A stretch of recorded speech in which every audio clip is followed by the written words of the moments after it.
Selamat datang kembali di video klinik HR. Pada kesempatan kali ini, saya tidak akan membagikan seputar apa yang saya sajikan di webinar. Namun kali ini saya akan membahas mengenai leadership. Pada hari ini saya akan membahas mengenai leadership dalam secangkir kopi. Oke, kalau kita berbicara mengenai kopi, rata-rata orang pasti suka kopi. Bahkan orang Indonesia identik dengan kopi. Hidup tidak lengkap tanpa adanya secangkir kopi, kopi pahit, kopi manis, kopi susu, jadi pilihan. Bahkan saat ini kopi menjadi bagian dari gaya hidup seseorang. Nggak lengkap rasanya kerja, kumpul tanpa adanya secangkir kopi. Bahkan kopi menjadi kenikmatan tersendiri bagi penikmat kopi. Di sini saya tidak akan membahas kopi dengan berbagai macam filosofinya, namun kita akan membahas fenomena leadership dalam secangkir kopi. Kalau kita berbicara leadership dihubungkan dengan secangkir kopi, kenapa bisa begitu? Kopi kita bisa temukan di mana-mana, baik di rumah, baik di kantor, baik di warung, di restoran, di tengah ladang, di tengah sawah, atau pada saat kita berkendara. Demikian halnya dengan leadership kita dapat temukan di rumah, di sekolah, di tempat kerja, di kendaraan. Kopi dapat dinikmati oleh semua orang, demikian halnya dengan good leadership dapat dinikmati oleh semua orang. Kopi yang nikmat dapat membekas di hati. Good leadership dapat dinikmati di hati. Sulit untuk melupakan racikan kopi yang enak, demikian halnya good leadership dapat membekas di hati orang yang merasakannya. Kalau kita amati, pada dasarnya perilaku atasan dapat mempengaruhi kesehatan mental pekerja. Hal ini disebabkan gaya kepemimpinan yang buruk, potensi membuat karyawan stres, merasa lelah terus-menerus, depresi, gitu juga sebaliknya. Racikan kopi yang tidak pas, rasa yang kurang pas akan menyebabkan penikmat merasa kecewa, tidak ingin menikmati racikan tersebut sehingga beralih untuk menikmati racikan kopi lainnya. Ada 4 sebenarnya kalau kita berbicara mengenai faktor utamanya meningkatnya stres di kantor. Kurangnya kontrol, beban kerja, work-life balance, relationship with manager. Manajer memiliki kesempatan unik untuk mempengaruhi dan menentukan besar kecilnya 4 stresor tersebut. Dengan kata lain, leader merupakan sumber kebahagiaan atau sumber tekanan. Nah, sekarang kalau kita amati bahwa sebenarnya seorang leader harus memiliki karakter yang dapat meninggalkan kesan pada anggota kelompoknya. Salah dalam meramu leadership dapat mempengaruhi kesehatan kelompoknya.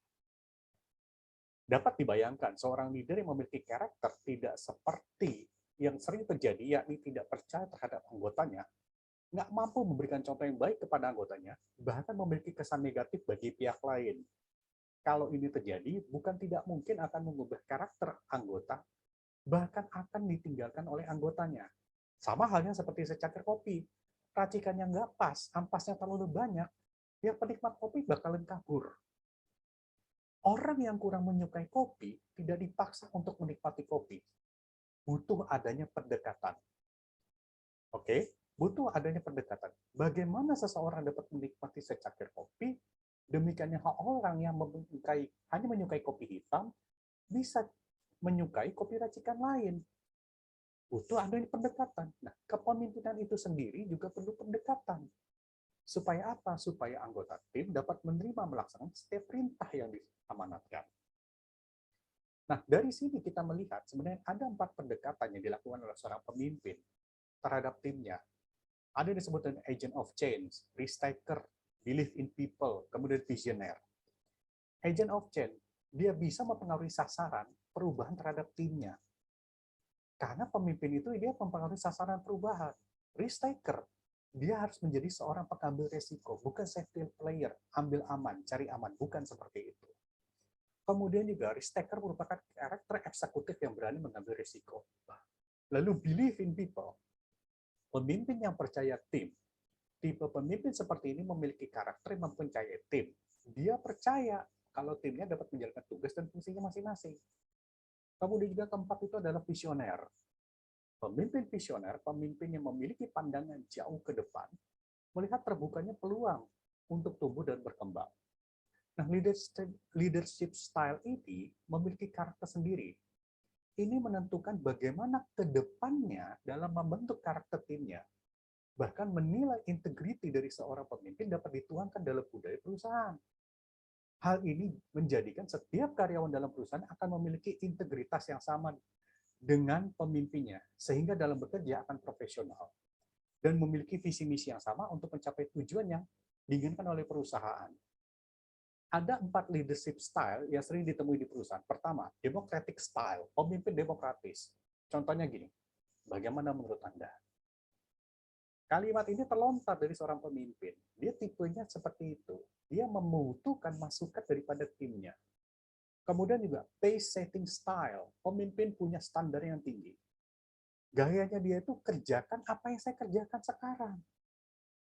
Karena dia punya apa? Punya standar kualitas yang dia miliki. Dan orang itu harus mengikuti standar yang dia punya. Nah, gaya pemimpin pace setting ini punya kinerja standar tinggi dan minta anggota tim ngikutin gayanya dia.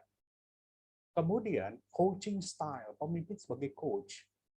Silakan coba ini. Metode dia seperti itu. Pemimpin ini mendorong lebih banyak berempati sama bawahannya. Lalu kemudian affiliative style, pemimpin afiliasi. Orang lain harus didahulukan. Kalimat yang meluncur dari pemimpin ini cenderung mengutamakan nilai-nilai individu. Terus authoritative style, pemimpin yang berwenang. Ikut dengan saya. Ada tipe pemimpin yang mengarahkan anggota tim dengan kalimat seperti ini. Dia memiliki kewenangan yang tinggi dalam setiap tindakan dan perbuatannya. Pemimpin gaya ini juga punya empati.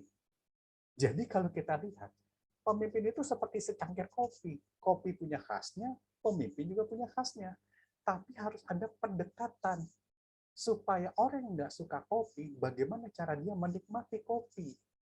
Orang yang susah diatur, tim yang susah diatur, kita harus bisa mendekatinya supaya orang tersebut bisa diatur. Nah, supaya apa? Kualitas pemimpin ini beda, harus sama, ya maksudnya harus sama dengan kopi yang dinikmati. Kopi yang dijual oleh Starbucks, walaupun ice americano, kopi hitam, harganya itu puluhan ribu, 25.000 misalkan. Dengan kita beli kopi tubruk yang ada di warung. Kelasnya juga beda, walaupun kondimennya sama, isinya sama, rasanya sama. Nah, sekarang ini pun akan menunjukkan kualitas daripada pemimpin itu sendiri. Apakah Anda itu sebagai pemimpin sekelas kopi Starbucks? Apakah Anda pemimpin sekelas kopi di warung? Jadi Anda penikmat kopi apa? Starbucks atau kopi tubruk? Anda tipe pemimpin seperti apa? Nikmatnya kopi adanya di situ. Jadi kita harus bisa menentukan siapa kita sebenarnya. Salam sehat.